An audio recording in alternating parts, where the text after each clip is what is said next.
Oke semuanya, balik lagi sama gua Ais. Nah, di video kali ini kita memasuki sesi memato. Jadi sesi memato itu merupakan sesi mantau market kripto terup to date. Jadi kita sebagai investor cryptocurrency juga harus mengetahui tentang berita mengenai cryptocurrency tentunya di seluruh dunia. Jadi ya sekedar penambah wawasan juga ya teman-teman ya. Oke, dilihat di berita pertama di mana dilansir dari Fanball.com. Saat ini Bitcoin sudah membentuki candle merah mingguan ke-9 berturut-turut. Dan mereka bertanya apakah ini merupakan tren pembalikan. Oke, kita lihat pada 23 Mei Bitcoin membentuk candle mingguan merah ke-8 berturut-turut untuk pertama kalinya dalam sejarah aset digital. Dan situasi saat ini di pasar cryptocurrency di mana tetap bearish ya. Dan sebagai hasilnya Bitcoin tampaknya membentuk candle merah ke-9 berturut-turut menurut tradingview.com. Kalau misalnya kita hitung 1 2 3 4 5 6 7 8 9, ya benar ya, sedang membentuk 9 candle merah dalam beberapa pekan ini. Kemudian saat ini Bitcoin diperdagangkan pada 29.775 US dollar, naik 1,54% dalam 24 jam terakhir dan turun 0,13% di minggu sebelumnya dengan total kapitalisasi pasar sebesar 560 miliar US dollar. Selain itu, menurut Michael van de Poppe, seorang analisis perdagangan kripto terkemuka, menyatakan bahwa Bitcoin menembus di atas resisten penting di sekitar 29.400 US dollar, dan jika Bitcoin dapat mempertahankan level ini, maka dia percaya bahwa Bitcoin dapat menembus level penting yaitu sebesar 30.000 US dollar dengan titik resisten berikutnya berada di 32.800. Dan menariknya, seperti yang dilaporkan oleh Fanball baru-baru ini, di mana Mike Soneshane, yaitu CEO perusahaan dari aset kripto Grayscale, menyatakan bahwa aksi jual Bitcoin baru-baru ini tidak mengalami investor. Jadi buat teman-teman yang belum mengetahui apa itu Grayscale, jadi Grayscale itu merupakan perusahaan penyedia jasa investasi aset digital. Perusahaan ini menyediakan berbagai layanan mulai dari informasi pasar, exposure investasi, dan produk investasi yang jelas aset digital yang sedang berkembang. Dan selain itu juga Grayscale Investment ini juga merupakan salah satu pembeli Bitcoin terbesar di dunia. Jadi Grayscale ini juga yang memiliki aset Bitcoin terbesar di dunia ya teman-teman ya. Selain itu juga perusahaan Grayscale Investment ini juga mengelola investment trust untuk berbagai aset kripto seperti Bitcoin Cash, Ethereum, Ethereum Classic, Horizon, Litecoin, Stellar, Lumens, XRP, dan Zcash. Oke, menarik ya. Nah, ini ada salah satu pendapat juga dari Robert Kiyosaki, yaitu seorang investor, pengusaha, penulis, motivator, dan komentator keuangan di Amerika Serikat, di mana beliau ini mendesak untuk investor menyelamatkan Bitcoin dan logam mulia untuk menghadapi pasar yang bergejolak di seluruh dunia. Memang benar ya, saat ini Bitcoin sedang banyak-banyak benar ramai diperbincangkan. Oke, kalau di sini kita lihat ya di tradingview.com, memang benar sedang mengalami trend bearish yaitu 9 candle dalam beberapa pekan ini. Coba kita hitung 1 2 3 4 5 6 7 8 9. Dan kalau misalnya kita perkecil lagi di waktunya yaitu di per day, ini yang ingin gue sampaikan ke teman-teman ya, sebagai seorang investor di cryptocurrency khususnya di Bitcoin ini.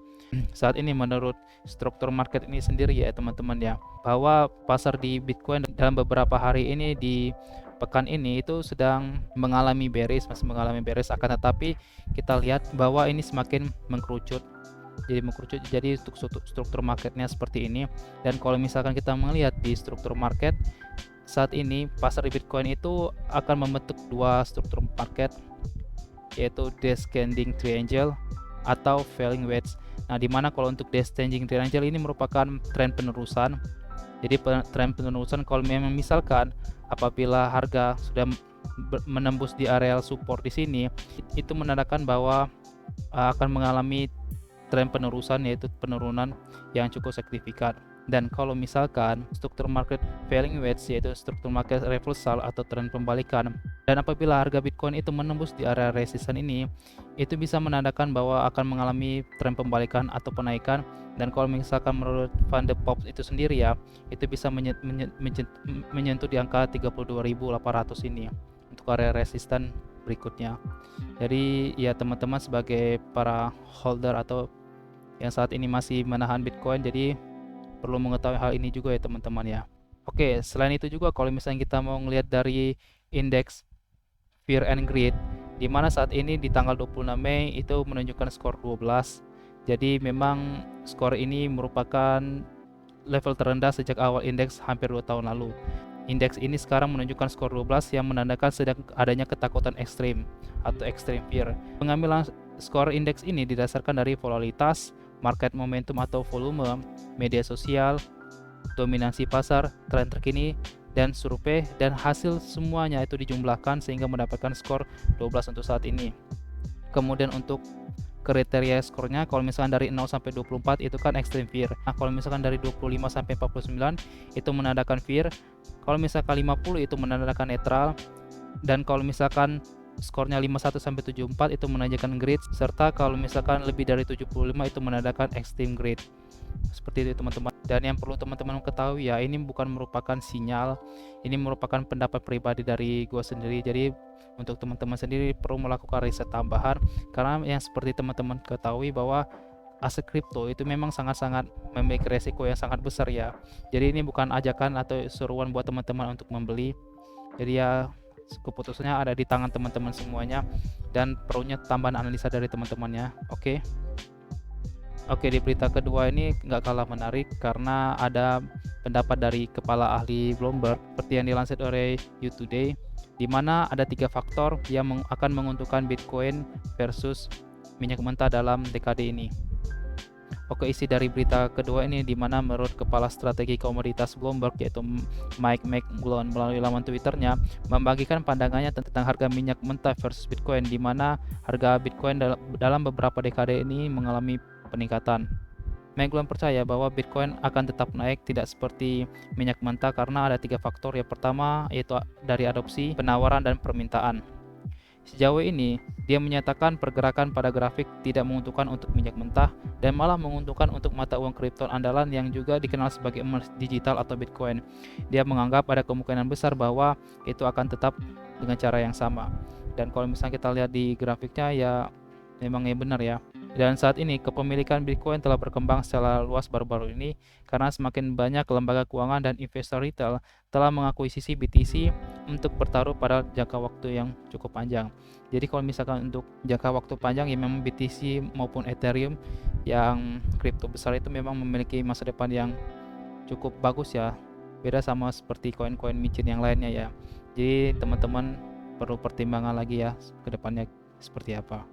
Oke, di berita ketiga itu seperti yang dilansir dari theblockcrypto.com, di mana rencana Do Kwon untuk menghidupkan kembali blockchain Terra itu telah disetujui. Oke, isi berita ketiga di mana hasil pemungutan suara atas proposal Do Kwon untuk meluncurkan kembali blockchain Terra dan membuat token Luna 2.0 telah selesai. Hal ini akan menghasilkan blockchain baru yang akan mengirimkan token secara proporsional kepada mereka yang terkena kerugian akibat dari runtuhnya tiba-tiba dari stablecoin algoritma Terra USD atau USDT, di mana hasil keputusannya menunjukkan bahwasanya 65,5% mendukung proposal keuangan, sementara 13,2% itu tidak menyetujui dan lebih dari 20% itu abstain. Setelah keruntuhan Terra belakangan ini, CEO Terraform Labs Do Kwon akan meluncurkan jaringan baru di mana blockchain baru ini akan disebut Terra, sedangkan versi lamanya itu diganti menjadi Terra Classic. Dan berdasarkan keterangan yang diberikan dalam proposal, Terra 2.0 dijadwalkan akan mainit pada hari Jumat. Setelah peluncuran ini, token Luna akan siap untuk diperagakan dan token ini akan di-airdrop ke stakeholder jaringan yang telah ditentukan sebelumnya, sehingga semakin banyak token yang akan dikenakan vesting crypto. Oke, dilihat dari berita ketiga ini di mana CEO dari Terra Luna yaitu Do Kwon itu sudah mengajukan proposal untuk membuat Terra 2.0, dan apabila ini sudah benar-benar terrealisasikan, itu keputusannya ada di teman-teman semuanya. Jadi teman-teman bisa ngelihat dari kejadian belakangan ini apakah bisa diambil pelajaran atau tidak. Dan yang perlu teman-teman perdalam lagi ya, atau ketahui bahwasanya setiap investasi apapun itu pasti memiliki resiko masing-masing. Jadi teman-teman perlu bijak, teman-teman harus mengetahui tentang market dan juga tentang berita-berita terbaru yang terup to date ya, atau yang bisa dibilang gitu ya. Oke, mungkin itu aja dulu video dari gue ini, semoga bermanfaat buat teman-teman. Jangan lupa like, comment, dan subscribe ya. Oke, sekian dari gue, see you.